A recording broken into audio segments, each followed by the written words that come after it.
Today's episode of the BS Podcast with Kurt Russell is brought to you by SeatGeek. That's our presenting sponsor. Find the best tickets for sporting events, music, wrestling, opera, hockey playoffs, basketball playoffs, you name it. I have SeatGeek on my phone. It's by far the easiest way to shop for the best tickets, thanks to their revolutionary grading system, which I urge you to try because I think there's going to be some great chances to get good playoff tickets this month. Buy and sell tickets, just 2 taps on your phone, everything fully guaranteed. Try it out. Download the SeatGeek app today or go right to SeatGeek.com. Just do it for me. We're also brought to you by TuneIn. Major League Baseball is back. The Ringer Podcast Network has baseball fans covered with the Ringer MLB Show, which is playing for free on the TuneIn app for the month of April. Download the TuneIn app for free. Listen to Ben Lindbergh and Michael Baumann break down baseball's biggest stories through the opening month of the MLB season. Hopefully they can figure out why Byron Buxton continues to murder my fantasy team. I just can't forgive him anymore. But as a bonus for Ringer listeners, the Ringer Podcast Network has partnered with TuneIn to give baseball fans a free 60-day trial of TuneIn Premium to listen to every live home call from every MLB game around the league. Catch the Ringer MLB Show only on TuneIn for April for free. And when you upgrade to TuneIn Premium, you get live MLB games. Go to TuneIn.com/Ringer and subscribe. Download the TuneIn app for free. Start listening today. TuneIn, your everything audio app. And one reminder, I am on the Ringer NBA Show podcast with Chris Vernon end of this week to break down the first round of the 2017 NBA playoffs. You will not be getting basketball talk on this last podcast before the playoffs because you're getting Kurt Russell. And by the way, I wrote an MVP column that's up on the ringer.com. So if you haven't seen that yet, check it out. And that's it. Bring us in, Pearl Jam.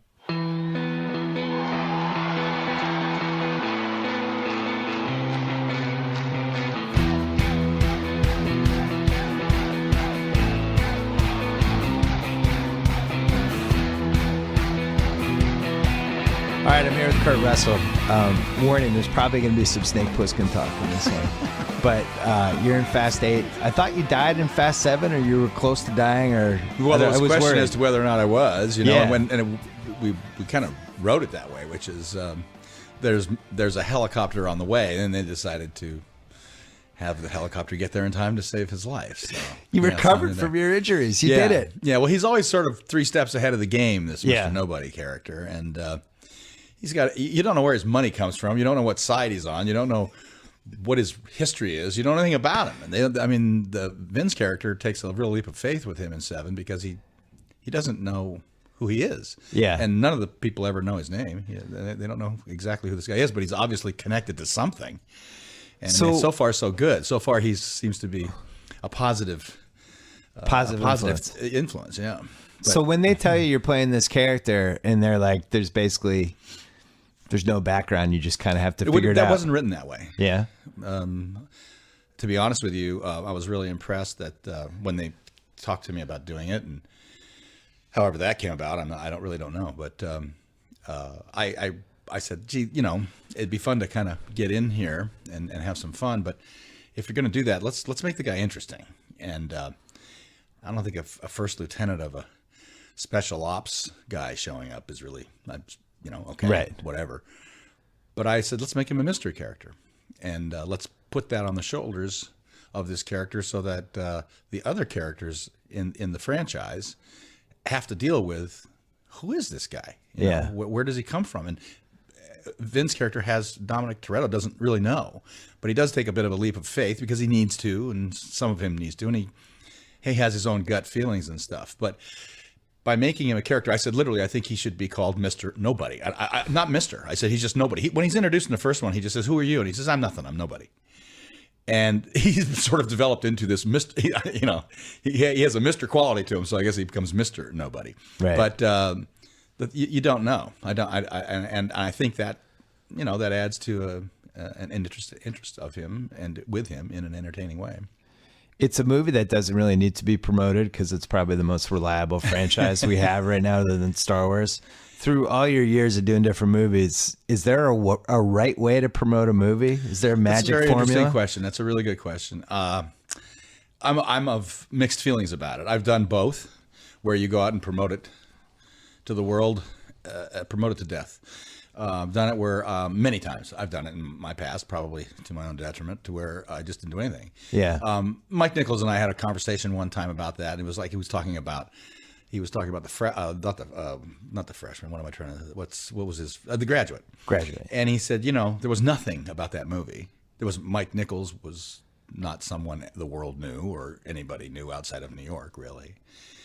In Los Angeles. Dustin Hoffman was brand new, and etc. And he said there was absolutely no publicity about it. And there was a screening, I think, a couple of nights before the movie was going to open, and he came to the screening, and they were lined around the block. How did they know? That movie it was going to literally live off the word of mouth. Now, granted, it's a different time, but you're always dealing with white noise and trying to rise above it. Yeah. There are many different ways to do it. If you have a great, great, great movie that everybody just loves, somehow it comes out of that projection room, and the word starts to get out there. And then there are other movies you can promote them until the cows come home, and as Mike said, nobody wants to see it. They just don't want to see it. So having done it both ways, I think that what you do is you kind of hope that the one that the studio is choosing is the one that works, and they have to do their best. I do think that has changed a lot in the last 30 years, in that I think it's very difficult now, because I think they're all gone. All the guys who were artists at and in the marketing world at knowing how to promote a good movie. Now they know how to promote an event. It's very difficult for them to promote a good movie and get as much response to it as it deserves. And so they've painted themselves into an interesting corner now, I think. But we always seem to find a way out. So yeah, event movies, comic book movies, franchise movies, those seem to be able to promote themselves. And then... Well, they don't, though. They have millions and millions and millions of dollars. If you put millions and millions and millions of dollars into, I don't know, Moonlight, would you have a movie that goes out there and does $400 or $500 million because it's really good? I don't know. It's like again, it goes back to what Nichols was saying.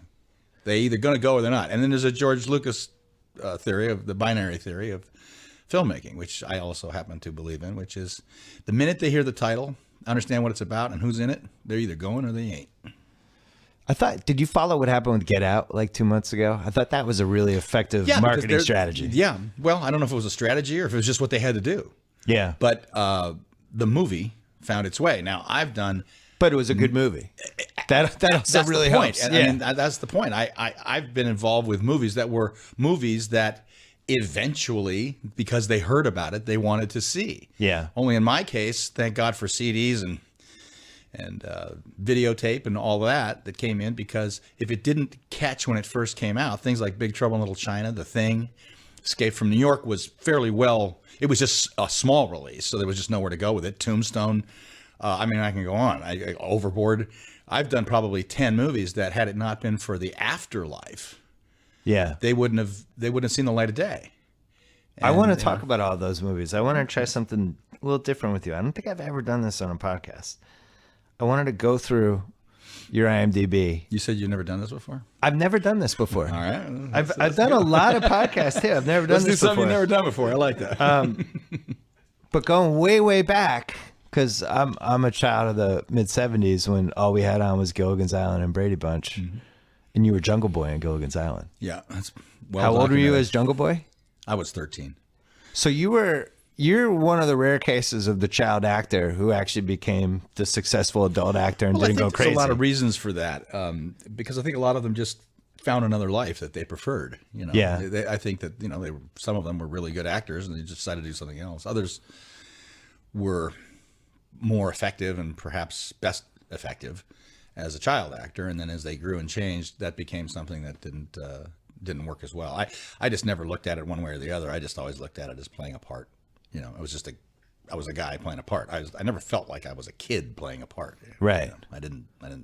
Do you understand some of the dangers of when somebody becomes famous or well known as a child actor, and then it seems like it derails them a lot of times? Oh, I understand it well.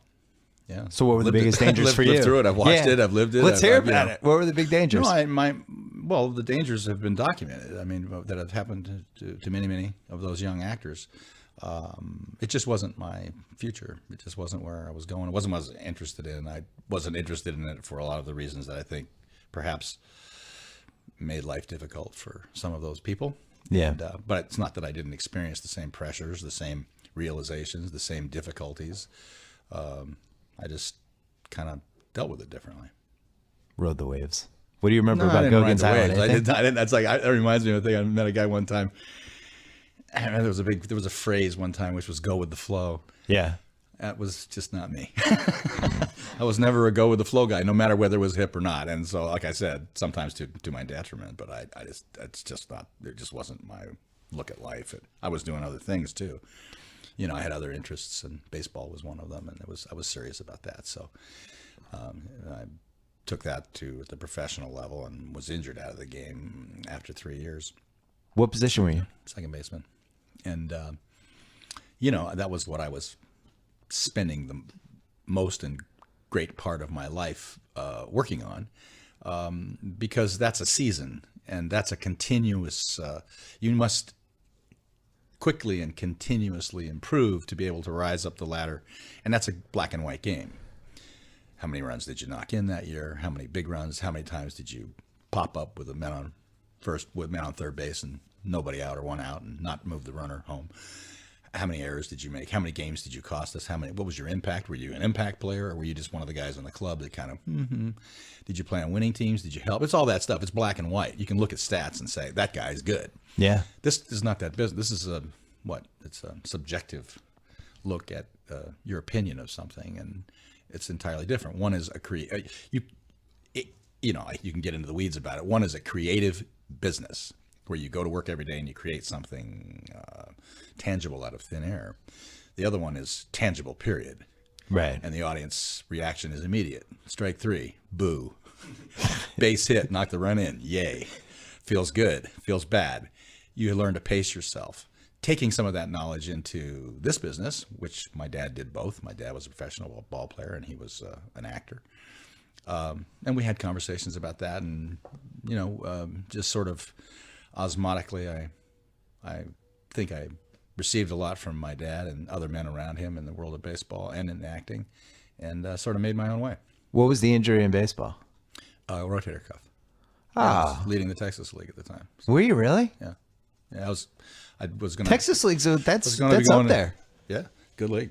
I was going to be going to Salt Lake in a week, and at the time, the second baseman for the Angels was hitting, I think, 138 or something. So I was headed there. But again, people ask me all the time, you think you could have played in the big league? Well, of course you can play there. Anybody, you could have played in the big league. I don't even know if you I ever couldn't played have baseball. played. Yeah, you could. It's whether or not you could succeed. Yeah. Is the question that can only be answered by playing 14, 15 years, again, without injury, because you might have 3-4 good years, and then they begin to figure you out, and you don't begin to figure them out, and you're going downhill and you're out of the game. You have to continually in that game figure out you have to find a way. So what kind of second baseman were you? Were you like the power and I was batting? Were you a speed guy? What were you? No, I had a little better than average speed, but I was a good infielder. Went to my left very well. Went to my right okay, but I turned a double play with anybody. Yeah. And I was my career average in pro ball was 293, and I was before that I'd always hit well. I was a switch hitter. I could do a lot of things. I could move runners. I was good at hitting the ball the opposite field. I was a real student of the game. My dad was a real student of the game, yeah. and I grew up with that.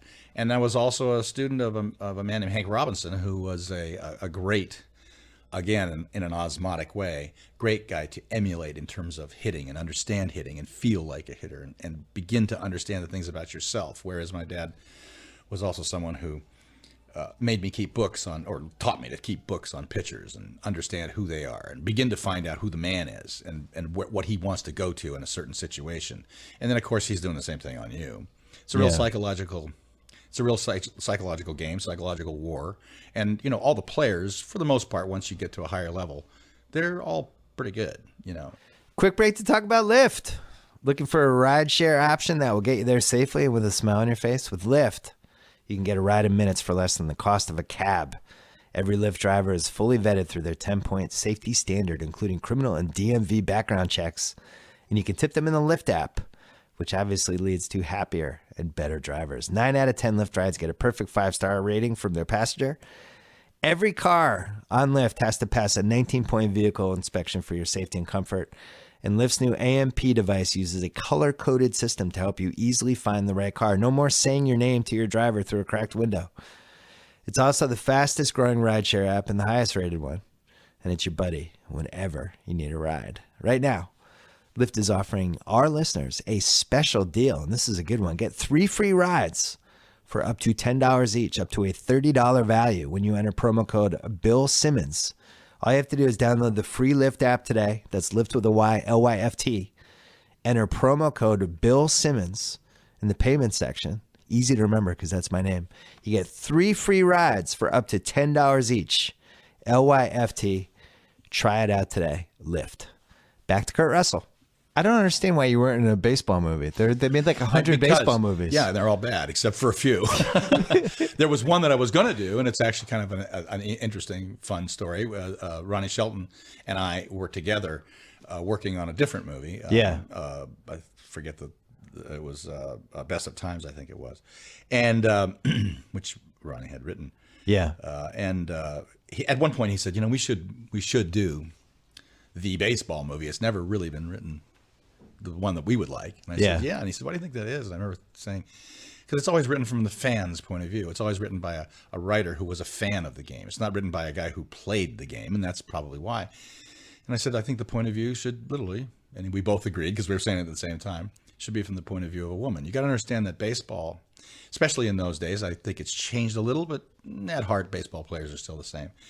We would prefer to play in front of a full crowd of all women. We don't care if there's any men in the stands. It was of no interest that there were men in the stands. It was only that who's that girl in the third row? In the on deck circle, you and the guy in the hole are talking about important things in life. Like, do you see that blonde over there? And it had to be told from the point of view of that person, that view. And I thought Ronnie did a great job of locking into that and finding that. So anyway, make a longer story, fun story short.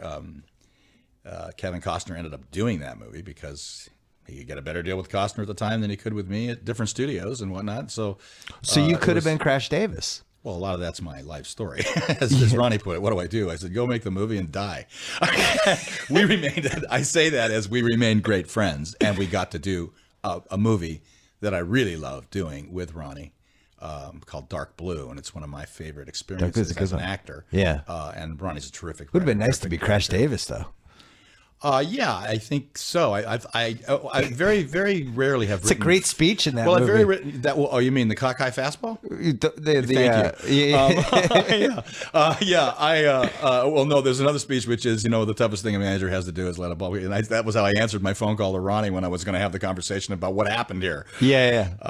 But no, I forgot what I was going to say there about Ronnie. But I'm a fan, and I think he's has done some great stuff and terrific stuff. And I'm just really glad we got the opportunity to work together. He's been a good friend of mine for a long time. And anyway, there's only a few, as far as I'm concerned, baseball movies that are really in any way, shape, or form connecting to the real thing. And that one's got a little bit of a slapshot aspect to it.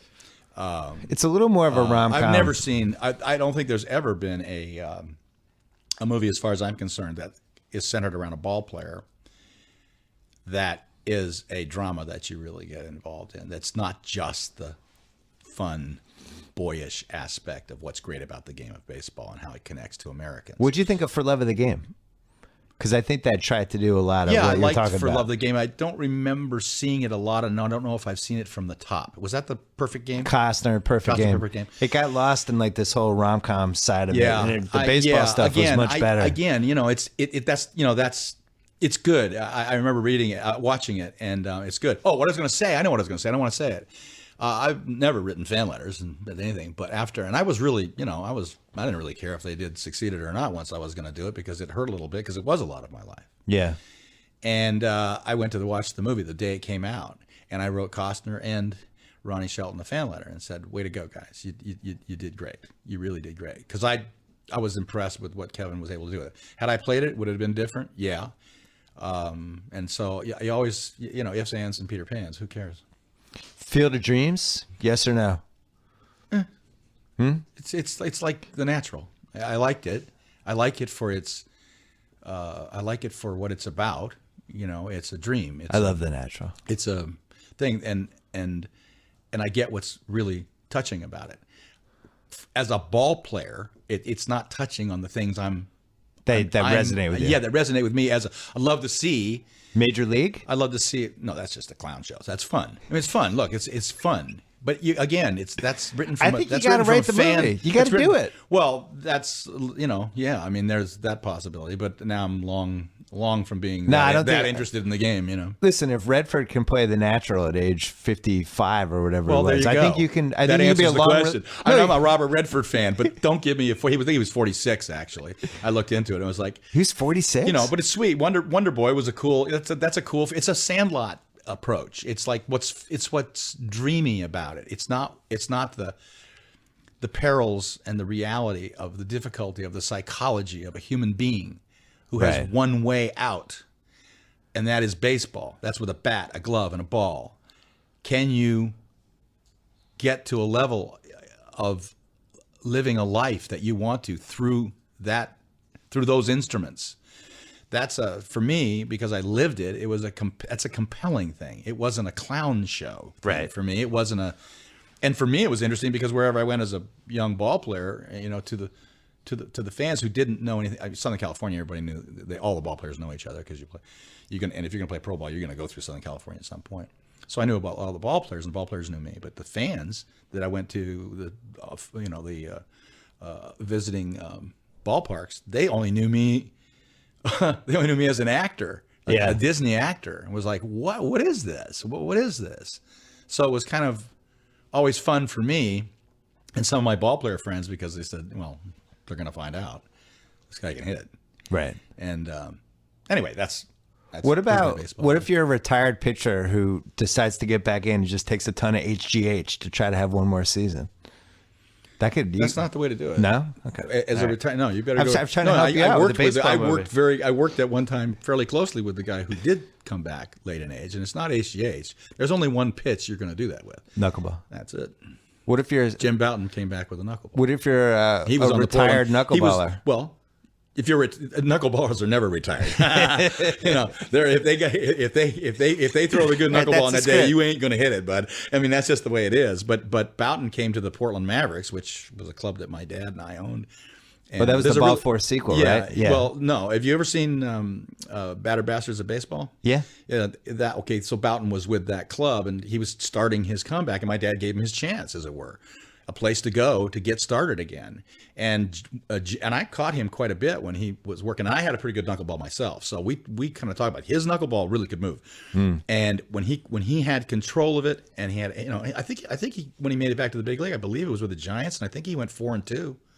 And he was, I don't know how old he was. Well, the Necro brothers were in their mid-40s. Well, yeah, I mean, if you can throw 200 innings. Tim Wakefield, I mean, you can go through the list. Well, you know. So, Elvis was your big break, you think? The TV movie? I remember watching that as a kid. It was my big chance. Your big break is always your first job. Yeah. Which in my case was our man Higgins. I don't even remember where it was. So your big chance. But then I had a chance at Disney, you know, when I went over there to do Follow Me Boys. That was a motion picture break. And working with Elvis Presley in it happened at the World's Fair when I was just 10 years old. That was an opportunity. And then playing him. Was he still alive when you were filming it, or no? No, it was written when he was still alive. But he died, and so it added a degree of difficulty to it because there was this sense of, gee, it's only been 18 months since Elvis died, and they're already doing this. You know, that's sort of the way things were at that time. You didn't jump on that. It was bad form, but this was already in motion. But it was stepping out so far. I mean, there's a really nice man, actor, Treat Williams, very good actor, and he and I were kind of some of the guys that were one of the 3 or 4 or 2 down to the last Who's It Going to Be. And I remember Treat one time and said, if you get this, are you going to actually do it? And I said, what do you mean? I said, what about you? He said, I don't know. And I said, why? What do you mean? He said, come on, it's like, you know, I don't know, we're playing Elvis. I mean, this is like. Elvis, it was like, I said, star. I never thought of that. I just thought, well, it's just a job. It's just, you know. But I had confidence in doing it, and I'd actually kind of fooled around, you know, in my life. I fooled around my life imitating, thinking about Elvis, doing it with some on the bus with ball players. You know. But when you're going to do it seriously, it's a whole different thing. But I did have my experience working with him for a couple of weeks to draw on, which had happened 17 years earlier. But that was primarily what I got to draw from, and then I had a lot of material given to me to be able to look at because I didn't know much about Elvis Presley. I didn't know. Did you lip sync or did you actually sing? Lip sync, and it made it more difficult because I thought I was going to sing. Yeah. And so I'm rehearsing these songs and getting them ready, and then about a week or two before we started shooting, in comes.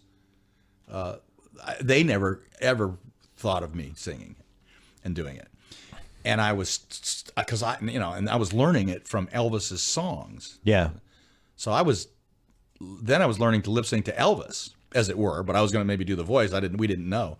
And then they decided to go with, it's terrible. I can't know. Ronnie. Yeah, it's terrible to not know the man's name. He's such a good, he was such a really good singer and also had the ability to imitate Elvis, but it was slightly different.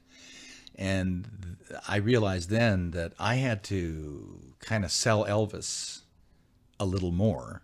Because it wasn't his, it really you just saw wasn't the his charisma voice. and It just was different. I mean, it's not the original. scowl, all that It's stuff. not the original. Well, you don't do that. You can't do that. You don't. The faces? No? That's not the way to go about it. Well, Bill, how'd Bill, you you don't tackle want to do that. That's just not the wrong approach. That's the wrong approach. Tell me what you do.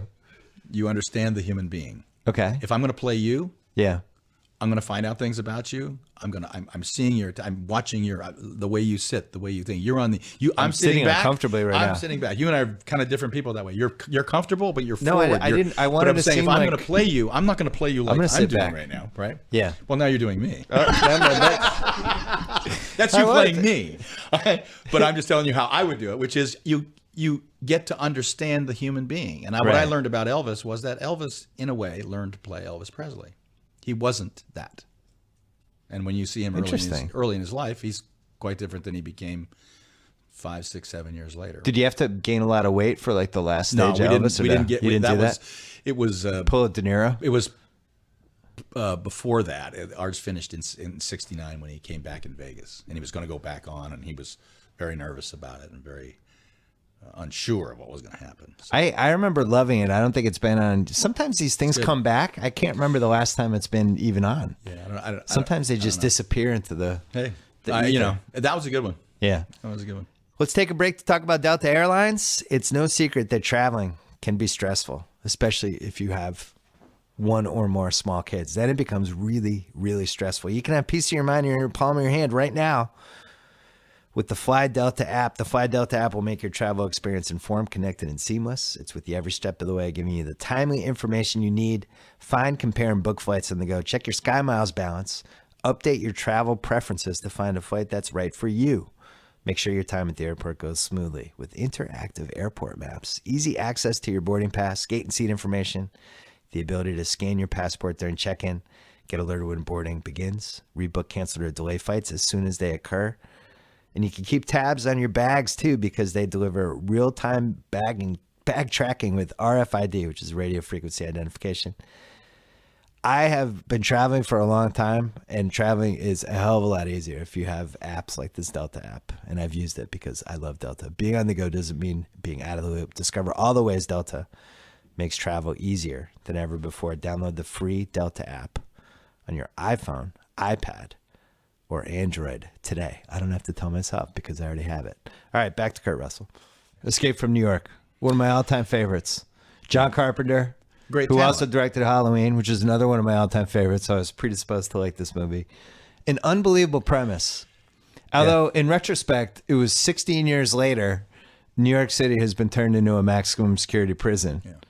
And now it's like 36 years later. It's maybe they should put that in like Well, it's 2050. metaphorical, isn't it? Yeah, it's metaphorical. I thought it was a great idea too. It was unbelievable. One of the best ideas of any action movie. Yeah, and I had, it was, but the fact that John Carpenter stuck to his guns and wanted to cast me at that time, at that age, with what I'd done in the past. Yeah. That was another continuing wonderful opportunity and break for me. Yeah. And very few directors would have looked at me and said, I want him to play this part, because the part itself was quite different from any character like that at the time. He wasn't a great guy. Well, that's the thing.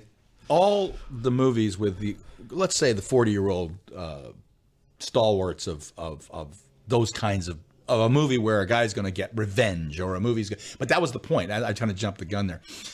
All those characters had social redeeming values. Either their wives had been raped and burned in a Western, their family had been run over by the mafia had come in. Whatever the situation was, the lead guy had a reason that we knew of to go wreak havoc, or to go do what he's going to do, and not be very happy about it, or not whatever. This one didn't have that. This was a guy who something had happened to him. He was a war hero. And something had happened to him. Who lost his way. No, he didn't lose his way. He found his way. When you're a psychopath, when you're a psychopath and you don't know it, it's wonderful to find your way. And he just became a one-man, I don't give a shit wrecking crew. Who wasn't. And what's interesting about the movie is he's not a wrecking crew. It's a very quiet movie. People have a tendency to hear about Escape from New York, then see it and kind of go, oh, wow, that's kind of really different than I imagined from what I've heard.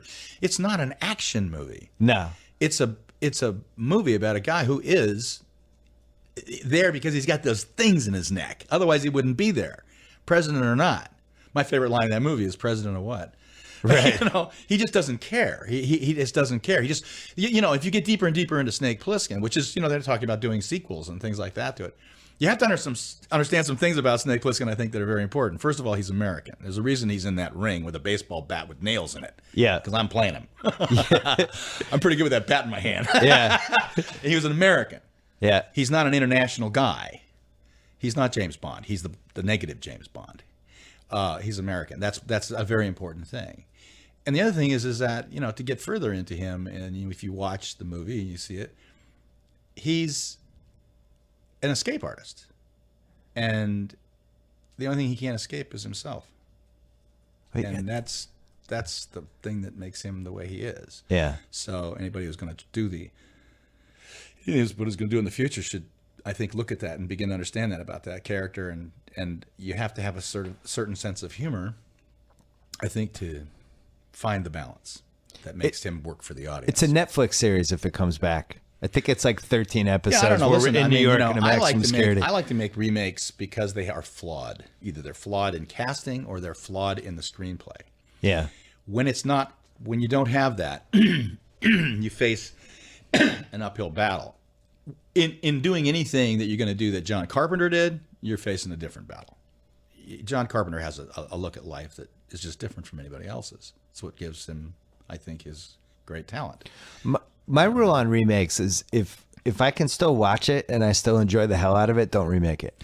Well, there's nothing sacred, I mean, John and I did the thing. I think Snake Plissken's a little bit sacred. Well, yeah, I know what you mean, because people feel that way. I wouldn't enjoy it unless people feel that way, right? Well, or at best, or at worst, I become Sean Connery, who is James Bond. I don't care. I mean, I know a lot of the guys that play. They're all really good. But Sean Connery. Is James Bond. Yeah, that's just the way it is. So leave it alone. But I'm kind of that way. But it's like John and I did The Thing, which is a remake. But John didn't do The Thing that was made as a movie. He did the book Who Goes There, and they used the title The Thing. And a movie, The Thing is a movie that's connected to the future potential of nuclear power, and what's going to fall on your head from above, what's going to come to Earth. The Thing was a movie. John Carpenter's The Thing is a movie that, as he said to me, I said, "What's this movie about, John?" He said, "Paranoia." And I said, "Oh, great! Oh, that's cool. That's cool. A 7-foot carrot maybe was cool in the '50s. I don't know, but and that's a great. Howard Hawks made a great movie. I mean, it's a classic horror film. I like the sort of more thriller aspect or the psychological aspect of Paranoia. And if you put 12 men in McMurdo Station in the Antarctic, and you give them this particular problem, I like watching the human being, the decay, the decomposition of everything happening through your own, and finally to the point where you don't know yourself if you're you, And what if we're remade that one. already all? What if this happened and we're already just imitations of our ancestry? I love that kind of what if stuff. Did Snake you had to wear an eye patch the whole time? Snake, to me, was a guy who had been injured. I also wanted to, and John was great this way. I said, I think he should wear an eye patch. And John immediately went, yeah, nobody's worn an eye patch since John Wayne and True Grit. Hey, wait, I like that idea. Why? I said, I don't know. It's just something about, I think that he's got an injury that he will physically, visually carry with him. And if you look at my Snake, he's always slightly in pain. Like something happened to his eye that wasn't quite fixed. And it's a constant, he's trying to constantly look past it. Yeah. Or it has abilities that we don't know about. Oh, that's because it was a futuristic picture. Yeah. So maybe he's going to lift that eye patch at some time and shoot you with it. Something, who knows? You know. The biggest flaw with that movie, as much as I love Donald Pleasance and he was the Rock of Halloween, the American president with the foreign accent. Yeah, well, that's intentional. What was intentional about it? It's the future. Even the future. Yeah, think about it. Even the future the president doesn't come from here. That's a concern, and you got it. Silkwood, you're with Meryl Streep, the most successful actress of all time, and the greatest. Yeah. What do you remember about that one? Yeah, well, what I remember was meeting Mike Nichols, and it was great. Mike. When I met him, I was doing a play. I was, making a career move, doing a play in Los Angeles. I wasn't a stage actor, so I'd never done one, so I was going to do. And out of that came an interview with Mike Nichols to do this movie that he was going to be coming back after 7 years of not having made any movies. And Meryl Streep was going to play that part, and I think Cher was cast. It was going to be Meryl. I'm pretty sure that was the case. And they were casting the guy who's kind of both of them as friends and lovers and that kind of thing. And I went to meet Mike, and I knew who Mike Nichols was. I'd loved the Graduate, and I loved Catch-22, and so this would be interesting to talk about that stuff. And he sits down and he says right away, he said, now what would I know you from? Now I was 32 years old. I'd starred in a lot of movies. I'd been around for what? I'd been around for 22 years. But it struck me as very simple. Well, if you haven't seen me, you wouldn't know me from anything. So I said, nothing. What would you know me from? Nothing. I mean, that's clearly the answer. The answer. The reality is you wouldn't know me. If you don't know me, you wouldn't know me from, you've just said you don't know me. And he went, okay. He said, do you want to read? And I said, well, I don't want to, but I hate reading. I said, when you cold read, you just read yourself out of stuff. So I said, but if you want to read, I'm here. Let's read. And he went, no, I guess not. No. And we talked for a few minutes, and he said, great, nice meeting you. And I thought, okay, that was that. And very quickly, Mike Nichols wanted me to do the movie. So I was going to do the movie. And then about, I don't know, maybe a month and a half into it, somebody asked him, because it wasn't me, why was Kurt your choice here? Because at that time I was still the kind of actor that people were going, what? Why is Kurt Russell working with Mike Nichols? I don't get, Cher, what? I get Meryl Streep, I get that, but what, but it was a mix that he was looking for, right? And he said, oh, it's really simple. He said, when I first met Kurt, I asked him one question, and he answered it honestly. He said, and I needed someone who the audience knew was absolutely 100% telling the truth, always. And I said, what was the question? He said, I asked you what would I know you from? And you said nothing. I said, so I had my guy. He said, yep, that guy will tell you the truth. That's what you're going to get. So that was what he wanted to see in that character. And also someone who would portray a guy who was honestly in love with Meryl Streep's character and could make you feel that, yeah, she had a man who loved her very much and found her sexy and beautiful and all that. It was great working with Meryl. Yeah. Too, and Cher. We had a ball. We all lived in close proximity, and it was just a wonderful experience, a great time. It always felt like we were just sort of on the set living together and off the set living together. It was a real communal feeling. We were all young and enjoying just enjoying each other's company a lot. Yeah. They had children. It was really, I had really fun time with some of the children that were around at that time. Cher's and Meryl's and Dawn's children, and Meryl and Dawn and I became friends on that movie, and we remained somewhat in contact with each other for the rest of our lives. And wonderful people. They're great. She's a great person. So's Dawn, and Cher's a great, interesting gal. It really just was but Mike was, the leader of the little family that we were having, and it was just a really wonderful experience, and I thought really an effective movie. One more break to talk about Sonos, one of our old friends here on the BS podcast. If you want to experience TV, movies, and musics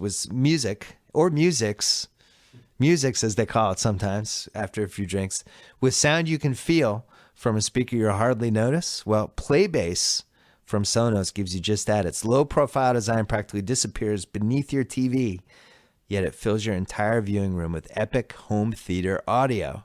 I'm glad we're finally figuring this out. There's been a lot of years where I haven't been satisfied with home theater audio, and now Sonos is here. From movies and sports to TV shows and gaming, the slim, low-profile Playbase adds dynamic, pulse-pounding sound to whatever's playing on your TV. It streams your favorite music when it's off. It was created for TVs that sit on stands and furniture. No wall mount required. One power code. One optical code is all it takes, and the Sonos app guides you through every step of setup. Playbase securely supports TVs up to 75 pounds, which covers just about any TV that comes with its own stand, unless you're Jimmy Kimmel, because I think his TV is about 290 pounds. And it works with almost all TV, cable box, and universal remotes. So the remotes you have are all you need. And that's important, because who wants 7 remotes? I certainly don't. Everything sounds better on Playbase. See for yourself. Go to Sonos.com and you can learn more. And once again, look for Playbase and go to Sonos.com. Back to Kurt Russell. Swing Shift, is that where you meet Goldie Hawn? What was interesting about that was Goldie Hawn was now going to do this movie, and I was living in Colorado. So I was going to come in to meet the director, and I thought, well, I'm going to come all the way from Colorado to meet the director. That's great that I'm, being considered for the male lead in this Goldie Hawn movie. But is Goldie going to be there? No. She's not going to be able to make it. I said, well, what's the point of me coming to meet the director if I'm going to eventually have to meet Goldie Hawn? Because if it's a Goldie Hawn movie, I'm sure she's going to have to say yes. So they agreed with that and came in and kind of met. But when I came, the reason I thought it was really interesting for me, again, young actor, not youngish, but young actor at that time. I had just worked with the best and top of the line dramatic actress in the world, playing her paramour. Yeah. And now that was the opportunity to immediately do something quite different with the #1 comedian, who was Goldie Hawn, who had the title that was like year 10 of having that title too. Yeah, and she was producing the movie as well. And yeah. So she was, Goldie was, very different in that in how far ahead of the game she was. She was doing things no other women were doing. Yeah, and getting that opportunity, I thought was, regardless of what it is, almost, it's like, let's go do this. You want to work with Meryl Streep. You want to work with Goldie Hawn. This is a good thing to do. And I met Goldie, and for the first time, really, I married Susan Hubley off of meeting Susan when we did Elvis together. And I'd always been a Susan Hubley fan. I'd seen her in some television shows and things. And I just thought she was adorable. She was great. And we divorced less than 2.5 years later, or 3 years or something. And that was one of those things where, as a young man, I sort of said in the back of my head, well, okay, that actresses and you are not a good idea. That's just not a good idea. You whatever your part is in it, Kurt, you're responsible for that. Yeah. So take responsibility and stay away. Just realize something about yourself that you don't see. And then I met Goldie, and for the first time ever, I'd never asked. I can't remember asking an actress out on a date. I mean, I'd spent time with actresses, but I don't remember saying, let's go here or whatever. But I remember shortly after me, and the first thing I said when I walked through the door to meet Goldie, and I was terribly hungover because I was with my dad. I had just received, I think, my divorce papers or something the night before, and I'd been with my dad at the bar till like 4 a.m. Had this early 9 o'clock meeting, so I got up early, like to get down there and make sure I was there, and just get on the couch and fall asleep. And I told the secretary, "I'm here when Goldie's ready." And she's, she said, "Well, you're early." I said, "Yeah, I'm here. Look, just wake me up and I'll go in there." Can I have some coffee? Yeah, it was really rough. I mean, I've been drinking heavy before with my dad. We were, going over things. And I just remember walking in the door. We said, open the door, and I walked in, and here was this. Now, I know who Goldie Hawn is, but I'm not a Goldie Hawn fanatic. I don't know everything she's done, or I've seen her once. Right, one of my cousins had actually worked as an assistant director with her, and my best friend, Jimmy Van Wyck, that was Jack Philbrick, my best friend at the time, one of my two best friends, Larry Franco and Jimmy Van Wyck, who were both in the business and I was very closely connected to, had worked with her. And they loved her. They just thought she was great. She's a great person and loved her. Anyway, that was pretty much what I knew about Goldie. And I'd seen Laugh-In. I was not a gigantic Laugh-In watcher. But Goldie and I had worked together in 1966 on the one and only genuine original family band at Walt Disney Studios. It was her first movie. She was a dancer. Now, I knew of that, but I didn't, neither she or I remember that specifically. I mean, we saw each other, and I was 15, 16, and she was like, I don't know, late teens, 20. And so now I'm meeting her really for the first time in 1982. And the door opened, and she's there, and she had jeans on and suspenders and a tank top, and it literally came out of my mouth. Wow, you've got a great figure. I had never thought of Goldie Hawn in that way.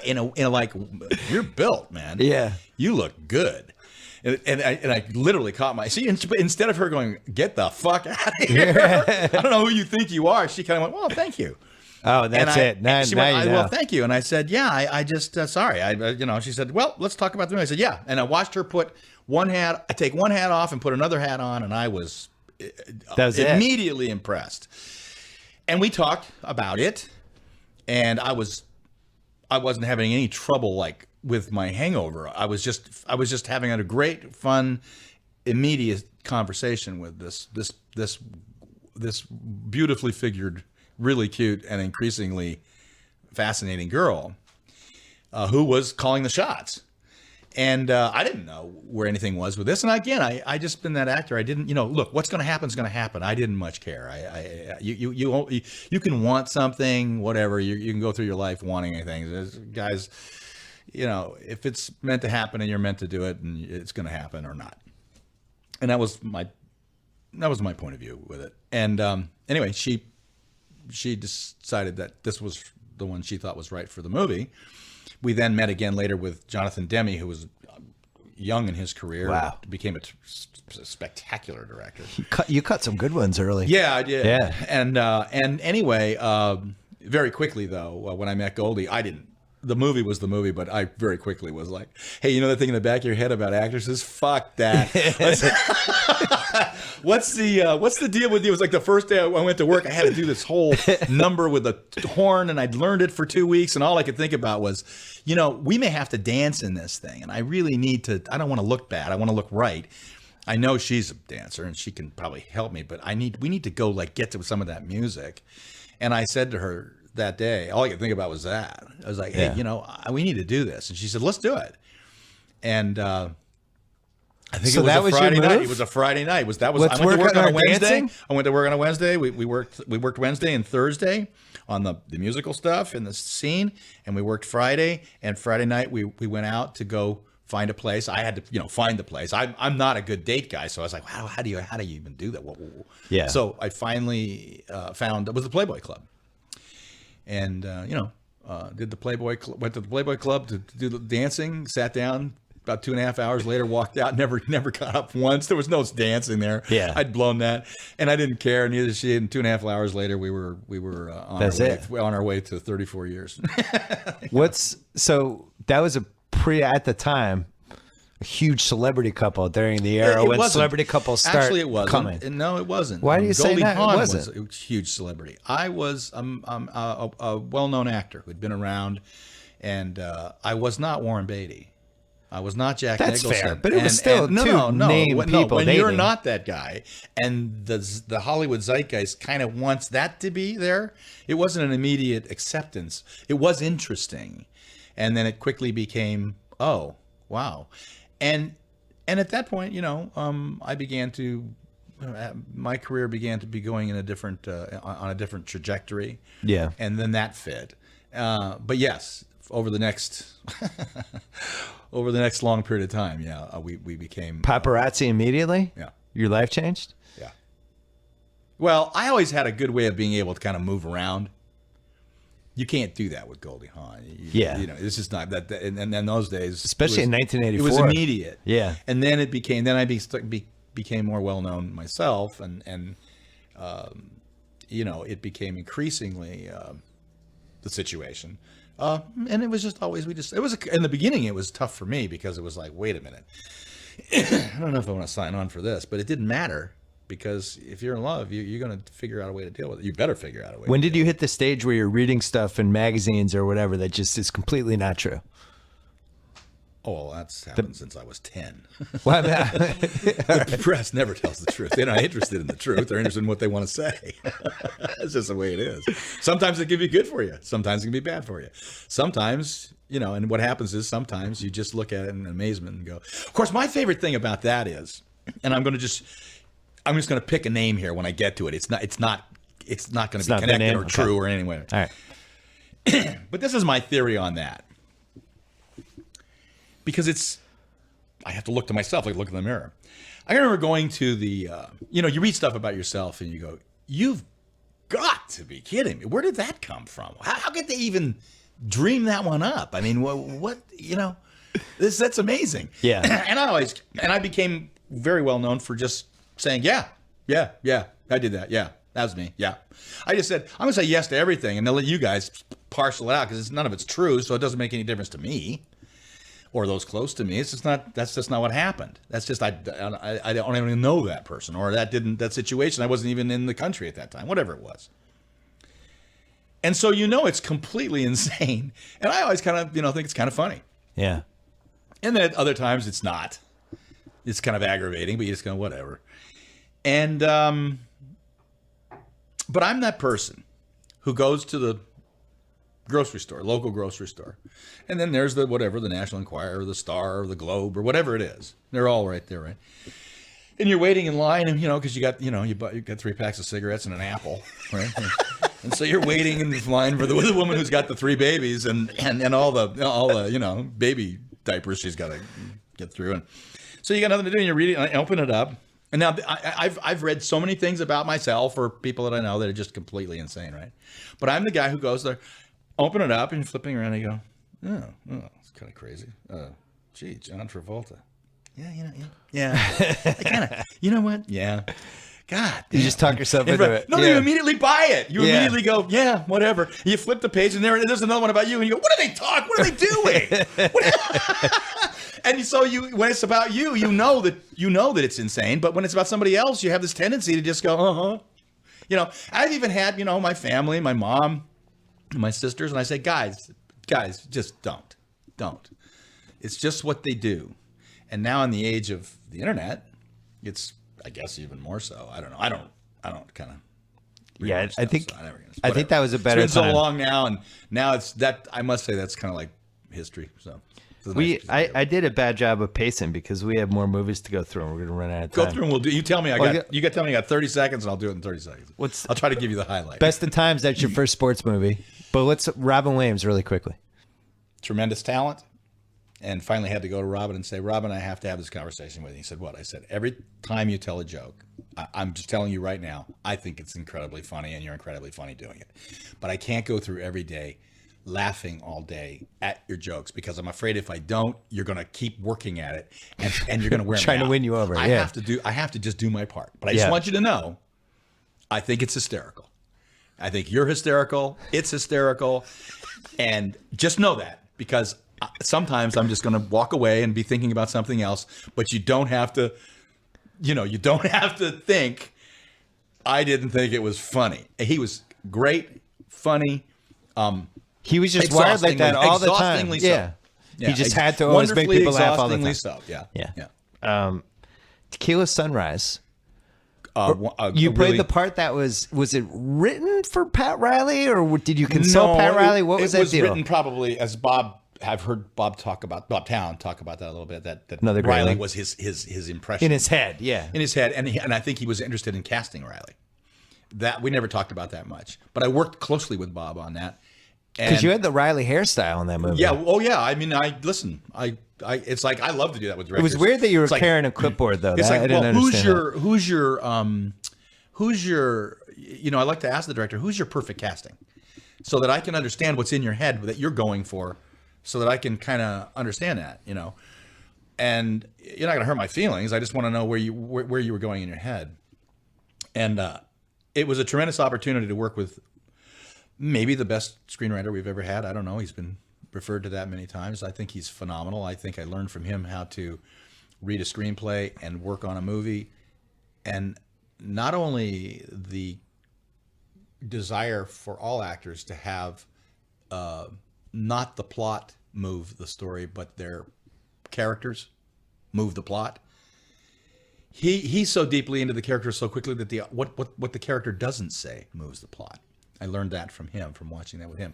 Mel Gibson and I became friends on that movie. I just think the world of Mel. I think he's one of the funniest people I know. He's a very interesting man.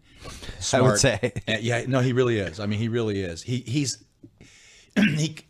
has taken. It's a bit like, I understand Mel because I come from a world of baseball where the sense of humor is absolutely slicing and barbaric at times. And I think deeply funny because it gets to the core of something about you and or the situation. Mel has some of that, to me, he has some of that culture from Australia, the Australian male. There's a culture there that's very different from the American or English or Spanish male. It's Australian, and it is unique. And I think Mel carries that with him, what he somehow grew up with there. And as an American, he has an interesting combination of it. He can turn a phrase with anybody. And I just think sometimes what other people would find not funny, I did find and do find it hysterical. And I think he's a spectacular director. And all praises. Couple drinks on the set with Mel? I can think of no more fun way of spending a month on an island than with Mel, and endless boxes of beer and booze and just saying, let her rip, babe. I want to hear it all. I just think because now will you get to the point where you're going, Mel, come on, man. It's like, sure, that's I don't know. I guess I'm a little looser in that regard. I come from an era where we weren't quite so precious. I think people's feelings get. I just think we live in a time now where I kind of look at that and just I've learned to kind of walk away and be quiet because I realize that. I mean, I should say I've learned, but I haven't succeeded. I mean, I still say things that to me are, it's like I think it's funny as hell, and somebody else might go, God, come on, right? That's awful. And I go, well, what? It's not. I'm literally not. I'm basing it on reality. Don't tell me it's not. But I'm just making a farce out of it. Don't you get that? I mean, and as that trillionth of a second thought goes through your head, you just say, fuck it, walk away. People are very uptight in 2017. What's that? They're very uptight in 2017. Gee, you think? Yeah, I do. My mom and I talk about this a lot. My mom's like, "Oh, these people." Oh God! Well, it's just generational. I mean, your generation was a lot more seat by the pants, let it fly, Tango and Cash, Sly Stallone, just all about Sly. And Swayze decided not to do Tango and Cash. My brother-in-law was producing it and found out immediately. He said, "God, this would be great for Kurt. He'd be great for this movie." And Sly liked me, and because I had met Sly before, and I really liked him. We got along. We had good laughs, and Sly was all for that. And very quickly I was doing that movie. I wanted to do it because I wanted the mix, the opportunity, and the guilt by association of being a movie star. I needed that. I needed to be in an A-list action flick. I just needed to be connected to that. Yeah. And Sly was the perfect guy to do that with, because we were good foils for each other. And it's on a lot. Have fun. It's on a lot. It did well. It's on like it's a year 15-year-old boys. Well, it's a movie for 15 to 17-year-old boys. I mean, that's your core audience, and we knew that. And Sly was completely, he's completely locked into an understanding of that. And he was I was treated amazingly well by Sly. He was great. Period. Flat out fantastic. And I love seeing him. Puts a smile on my face and a big feeling of fondness in my heart every time I see him and think about him. I just really like him.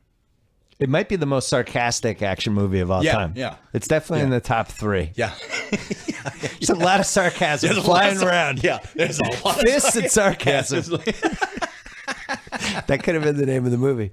What was your biggest what if that wasn't Bull Durham then? Because you said like that one somebody else could have taken Tango and Cash. Is there a movie that you were like, oh man, I almost got that one, or I could have done that, but I was scheduling there were a lot of conflict? movies I didn't do because either it didn't fit into my life at that time. Yeah. Or I didn't. There was something about the movie that turned you off. Yeah, that I wasn't going to feel comfortable doing. Yeah, so what's the biggest? I don't want to say regret. You know what? I get asked that question all the time, and I don't like it. There's 2 reasons I don't like it. Okay. I don't like another actor learning that. It's not a good. It's not a good feeling. Okay. For them, I've learned that. I've named a couple of them in the past, and I've learned to just keep my mouth shut about that. It's not. I turn a lot of them down for a lot of different reasons. And it doesn't matter. Again, ifs, ands, and Peter Pans. Who cares? Not me. And I have no reason to tell someone, go, wait a minute, I wasn't the first choice of that movie that made me famous. I wasn't. A lot of actors are offended by that. I'm not, but they are, and I kind of understand why. Yeah. Suffice it to say, there's been a lot of them. I have no regrets over not doing any of them. I have no regrets. My life is, my life. You're going to live your life. It's going to do what it's going to do. You're going to have whatever amount of control you have over it, and you're going to do things that are right and things that are wrong, and in terms of what was best for your career and all that. I just wanted a varied one. I wanted to do things that other people maybe wouldn't be interested in, but I was interested in, and I continue to do that. Yeah. And it's the only way I know how to stay interested in this field, and I've been fortunate in that I've been able to many times do it. Are there things you want to do that you don't get? Of course. Sure. Absolutely. That's the game. Let's go 30-second shot clock. Backdraft? Always wanted to work with Ronnie Howard ever since we were young men. I mean, going way back. Oh yeah, and you guys were child actor peers. Yeah, and he's just and he'd become this really strong director. We had gone to each other with a couple of projects over the years that either he didn't want to do or I didn't care to do, and along came this one, and had the opportunity to work on it to work on the character in the form of writing with I believe his name was Greg Wyden for Ronnie. And the experience with all the players, Billy Baldwin standing out, who's again just a sweetheart, a great guy. All those guys were great. A great bonding experience with all the actors and firemen in that movie. And I thought that we had a challenge, which was to make firemen cool, and we did. Escape from LA, 30 seconds. Only real sequel to a movie they did. The people just wanted it. They weren't going to be denied. For a long time. Yeah. And we did it. There were some interesting things about that 17 years later. 17 years after in Escape from New York, it was 17 years into the future. Yeah. 17 years after that, we did Escape from LA. I was now getting older, and I wanted to look. I would never want to do Snake if I didn't look right. And I had 1 or 2 years left to where I could do it. And John and I had, again, just a terrific time working together. I love working with John Carpenter. Yeah. And that was what that was. Tombstone. Being Snake again was pretty cool too. Tombstone was very difficult experience. It was a grind. It was unfortunate in that our director just was, he was a spectacular writer, and he was as weak a director as he was good a writer. And we had a Who was the situation- director? What was a man named Kevin Jarre, who was a great writer, and he was getting his opportunity to direct, and it just was not working. And so, he had to be replaced, and a lot of it fell on my shoulders in terms of I had gone out and got the money for the movie. Yeah. With Andy Vanya, another wonderful human being, and gave us all the opportunity to do a Western, which nobody really cared that much about. And I thought that cast, those actors, who very few of them have any idea really what was going on in some ways on that movie because it just couldn't be told. And I promised I would never tell some of it. And I'll hold true to the promise. But the actors were great. Billy Paxton amongst them was just a great human being. Yeah. But Sam Elliott was fabulous to work with. I can go through all the list of guys, but I have to say, my relationship from minute one with Val Kilmer was one that I'm so glad I've had in my life. He's really smart, very talented, and what a joy to be with. And he can also drive you completely crazy, which is I think you got to have in a great relationship. We went to Spain. We went all over Europe actually promoting, and Goldie was with us. And finally, there'd be these times where I'd say, Val, I can't hear one more word. You and Goldie go out tonight. You guys go out and do the town. I cannot listen to one. And he laughed and he called me something blockhead. I think it was blockhead. Well, you blockhead, you're not going to ever come off of that position. I love him. I just think the world of Val. And he is a fascinating guy in that there's a lot of relationships Val's had with people that, they would listen to this and they go, I don't know what he's talking about. Val is a different person, and he's unique, and I found him to be one of the most compelling actors to work with in terms of his vision of what these people were and who they were to each other and why. Endlessly interesting and a great hang. Who's more fun at 4:30 in the morning after like 15 drinks, Mel Gibson or Val Kilmer? That's a toss-up. Val might not be drinking. He might be doing something else. Yeah. Mel and I will be drinking. Val might be doing something else. You're getting into the ayahuasca world possibly with Val. You know what I mean? That's a good one. That's a good night, actually. Take that to the bucket of blood. Good guys, man. Dark Blue, 2002. Great opportunity to have a chance to work with Ron Shelton on a very different kind of a movie. One of my favorite characters that I ever had the opportunity to play. Let's do it. Miracle. Miracle was a mediocre screenplay that had no opposite side to one of its two. You were watching two things. You're watching a coach, a man, and you're watching a group of young men. The group of young men aspect of it was really pretty good, but we already knew their story. The group, as opposed to the one man, we didn't know that story, and we didn't know the man. I met Herb Brooks because with Gavin O'Connor, the director, great talent, also great knowledge because he played high-level football. It's important in that movie to understand we're going to have to teach you some things, and you got to understand some of the aspects of the psychology and the personalities that and how they deal with high-level sports, things that matter. And I had the opportunity to meet Herb Brooks because he was coming out to Vancouver, where we were living, because our son was playing junior hockey in Canada, which is a religion up there. And Herb was coming out to scout. One of the things he was doing was scouting goaltenders, and Wyatt was one of them. So when we met, we spent the first hour and a half, 2 hours talking about Wyatt. And there were all these Disney guys around, and they found this kind of looking, and Herb said, and I said, yeah, we got to get down to doing some business here. And so I'm thinking, I was like, okay, well, I don't know, I guess this was the most fun year of your life. And he looked at me. It was like the 2 hours we had just discussed was like, well, are you an idiot? And I because I didn't know the story, and I just knew it was in the script. And and what I'd watched, of course. Do you believe in miracles and all that? And he looked at me, he said, are you kidding me? And I said, no, I don't know. He said, it was the loneliest year of my life. And I remember looking at Gavin O'Connor and saying, we have some work to do. And was able to get a lot from Herb, his dilemma. He was a man who had 3 national championships, a future in NHL, and he was putting it all on the line for a concept that nobody else was buying into.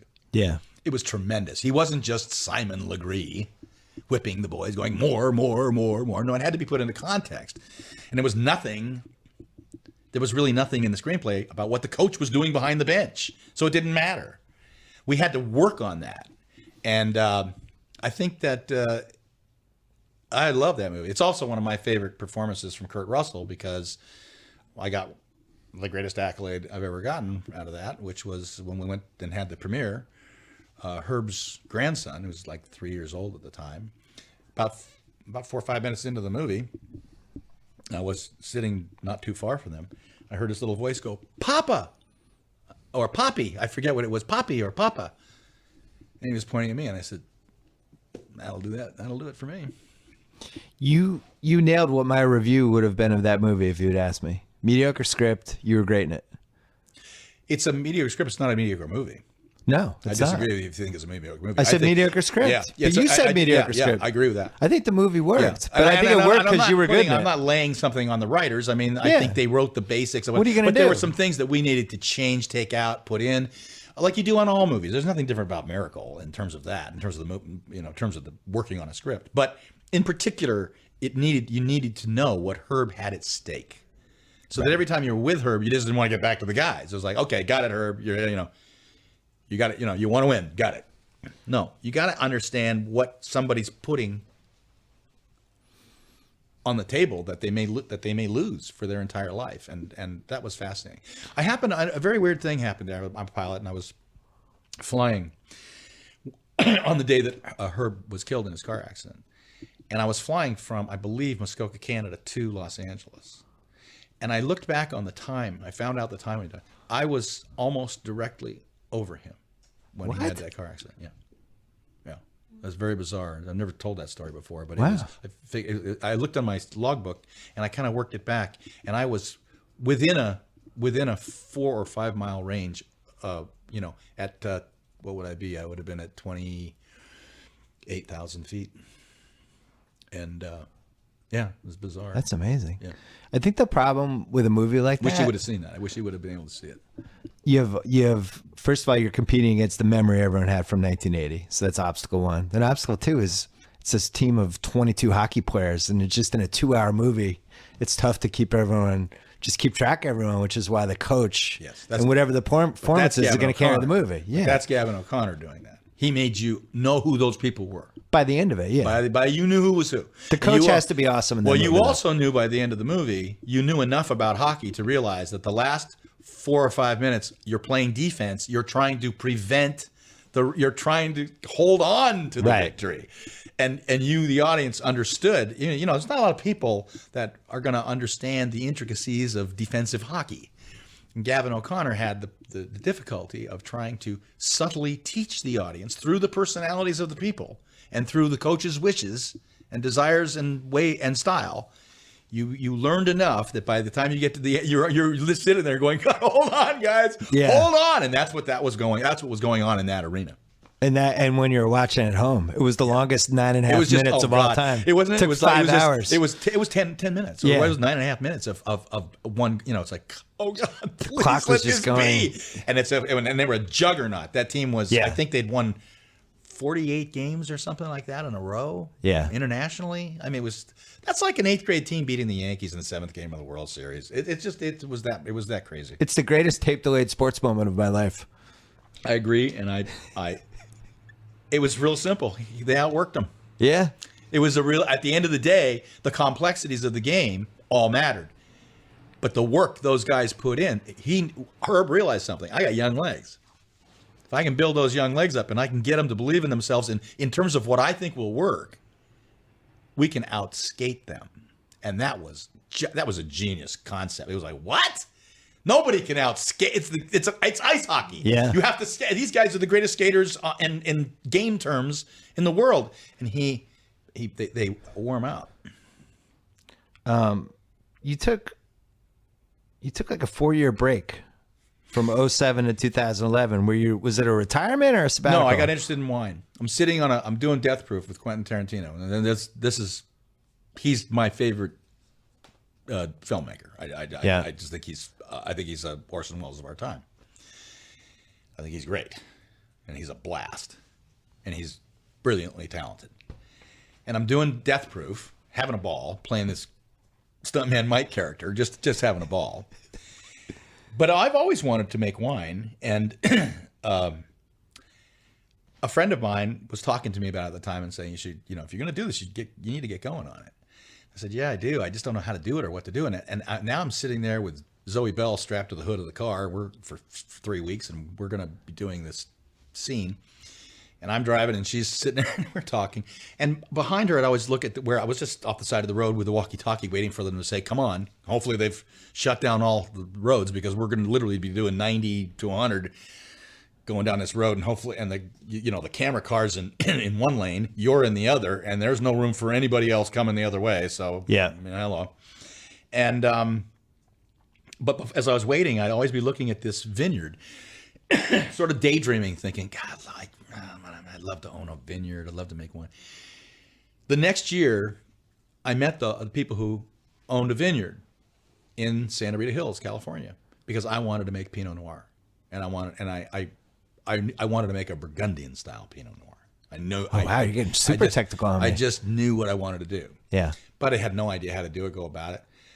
Through a man named Greg Gorman, who was an old acquaintance, who was a great photographer. He introduced me to Peter and Rebecca Work, who own Omplos Cellars at Omplos Vineyard. Yeah. Omplos Vineyard was the vineyard I was looking at when I'd sit on that corner. So now I've had the opportunity to start making wine with that vineyard and those people. And Peter in particular kind of took me under his wing, as it were, and I became a